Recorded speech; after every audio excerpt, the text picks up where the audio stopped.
ഉദ്യോഗസ്ഥരെ വിമർശിച്ച എക്സൈസ് മന്ത്രി എം ലിജു. നിരവധി ജില്ലകളിൽ നിന്ന് പരാതിയുണ്ട്.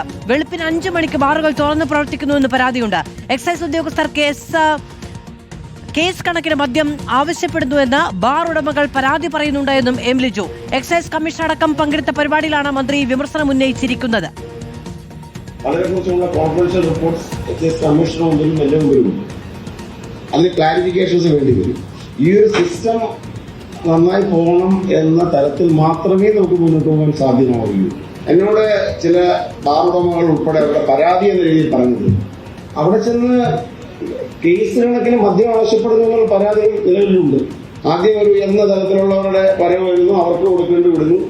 അത് കഴിഞ്ഞ് താഴെ തട്ടുള്ള സെറ്റ് വന്നിട്ട് വീണ്ടും ആവശ്യപ്പെടുന്നു. ഇതൊക്കെ ശരിയാണെന്നൊന്നും ഞാൻ പറയുന്നില്ല. ശരിയാണോ എന്ന് പരിശോധിക്കാനുള്ള സംവിധാനം ഉണ്ടാവും. നടക്കില്ല കേട്ടോ, അത് നടക്കില്ല. അത്തരം ഒരു തരത്തിലും അനധികൃതമായ ഒരു ഗിഫ്റ്റുകൾക്കുമുള്ള ഒരു റൈറ്റും നമുക്കാർക്കും ഈ ഒരു മേഖലയിൽ നിയമപരമായ കാര്യങ്ങൾ നിയമാനുസൃതമായി നടത്തിക്കൊണ്ടു പോകുന്നതാണ് ഈ ഫോഴ്സിന്റെ ദൗത്യം. അല്ല അവിടെ ചെന്ന് അവരുടെ അനധികൃത സൗകര്യങ്ങൾ വാങ്ങുകയും അവരിൽ നിന്ന് കൃത്യമായിട്ട് ഇത്ര കേസ് അങ്ങ് എത്തിച്ചേരെന്ന് പറയുന്ന ഇടപാട് തീർച്ചയായിട്ടും ഈ ഗവൺമെന്റിന്റെ സമയത്ത് നടക്കില്ല എന്ന് പറയാൻ ഞാൻ ഏതെങ്കിലും തരത്തിൽ അത്തരത്തിലുള്ള ഇവരിപ്പോ വളരെ കൃത്യമായി ഇത്തരമൊക്കെ ക്യാപ്ചർ. ഞാൻ അവരോട് പറഞ്ഞത്, നിങ്ങളെ ബട്ടൺ ക്യാമറ വെച്ചോ നല്ല വീഡിയോ ഇത് ഷൂട്ട് ചെയ്യണം പറഞ്ഞിരിക്കുകയാണ്. ഗോപാൽ ശീലാസനിൽ വിവരങ്ങളുമായി ചേരുകയാണ്. ഗോപാൽ ശീലാസനിൽ കൃത്യമായ നിർദ്ദേശമാണ് എക്സൈസ് വകുപ്പ് മന്ത്രിയുടെ ഭാഗത്തുനിന്ന് ഉണ്ടാകുന്നത്. ഉദ്യോഗസ്ഥരെ വേദിയിലിരുത്തിക്കൊണ്ട് തന്നെയാണ് വിമർശനങ്ങളും നിർദ്ദേശങ്ങളും ഉണ്ടാകുന്നത്. നടപടി കൂടി ഉറപ്പുവരുത്തുന്നുണ്ട്. തീർച്ചയായിട്ടും മാധു, മാധ്യമപ്രവർത്തകർ ഉണ്ട് എന്നറിഞ്ഞുകൊണ്ട് അവർ കൂടി അറിയുന്നതിന് വേണ്ടിയാണ് താൻ ഈ കാര്യങ്ങൾ പറയുന്നത് എന്ന ആമുഖത്തോടു കൂടിയാണ് എക്സൈസ് മന്ത്രി എം ലിജു ഇത്രയും കാര്യങ്ങൾ വിശദീകരിച്ചത്.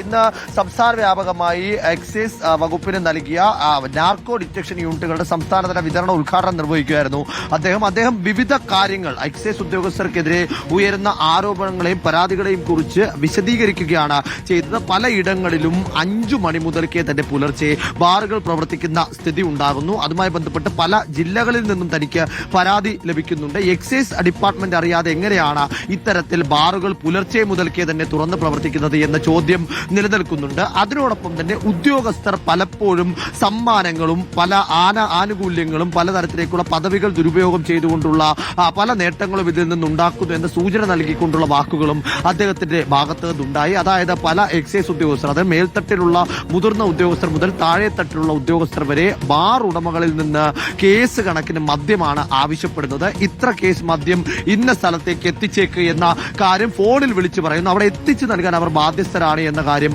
അദ്ദേഹം സൂചിപ്പിക്കുന്നു. ഇക്കാര്യം പറഞ്ഞുകൊണ്ട് നിരവധി ബാർ ഉടമകൾ അദ്ദേഹത്തെ നേരിട്ട് ബന്ധപ്പെട്ടുവെന്നും ഒരു തരത്തിലും മുന്നോട്ട് പോകാൻ കഴിയാത്ത സ്ഥിതിയുണ്ട് എന്ന് ബാർ ഉടമകൾ അറിയിച്ചതായും അദ്ദേഹം പറയുന്നു. അപ്പോൾ അദ്ദേഹം മറുപടിയായി ഉടമകളോട് പറഞ്ഞത്, ഇനി മുതൽ വേണമെങ്കിൽ ബട്ടൺ ക്യാമറ ഘടിപ്പിച്ചുകൊണ്ട് ഈ ദൃശ്യങ്ങൾ റെക്കോർഡ് ചെയ്ത് തന്നോളൂ. അങ്ങനെ ദൃശ്യങ്ങൾ ലഭിക്കുന്ന മുറയ്ക്ക് കൃത്യമായി കർശന നടപടി ഉണ്ടാകുമെന്ന് അദ്ദേഹം പറയുന്നുണ്ട്. കൂടാതെ അത്തരത്തിൽ ഈ ബട്ടൺ ക്യാമറ വേണമെങ്കിൽ എക്സൈസ് വകുപ്പ് അനുവദിച്ചു നൽകാം. അതിനുവേണ്ടി ഉള്ള ക്യാമറകൾ നൽകാൻ പോലും എക്സൈസ് വകുപ്പ് തയ്യാറാണ് എന്നും അദ്ദേഹം പറയുന്നുണ്ട്. അഴിമതി രഹിതമായിട്ടുള്ള ഒരു ഭരണം അല്ലെങ്കിൽ ഒരു എക്സൈസ് മുന്നേറ്റമാണ് ഈ ഘട്ടത്തിൽ വേണ്ടത്. ഏതാണ്ട് 26,000 കേസുകൾ മാത്രം ഇക്കഴിഞ്ഞ കാലയളവിൽ എക്സൈസ് പിടിച്ചിട്ടുണ്ട്. പക്ഷേ കർശന നിർദ്ദേശമാണ് എക്സൈസ് വകുപ്പ് മന്ത്രി എം ലിജുവിന്റെ ഭാഗത്തു നിന്ന് ഉണ്ടായിരിക്കുന്നത്. അത്തരത്തിൽ ബാർ ഉടമകളുടെ കയ്യിൽ നിന്ന് എന്തെങ്കിലും തരത്തിലുള്ള ആനുകൂല്യങ്ങൾ നേടാൻ ഉള്ള നിലയുണ്ടെങ്കിൽ അത് അവസാനിപ്പിച്ചുകൊള്ളണം. ഈ സർക്കാരിന്റെ കാലത്ത് നടക്കില്ല എന്ന് വ്യക്തമാവുകയുണ്ട്. അതിനുവേണ്ടിയുള്ള പരിശ്രമങ്ങൾക്ക് വേണമെങ്കിൽ സഹായം എക്സൈസ് വകുപ്പിൽ നിന്ന് ഉണ്ടാകുമെന്ന് ഉറപ്പു നൽകിയിട്ടുണ്ട് എന്നും മന്ത്രി എം ലിജു.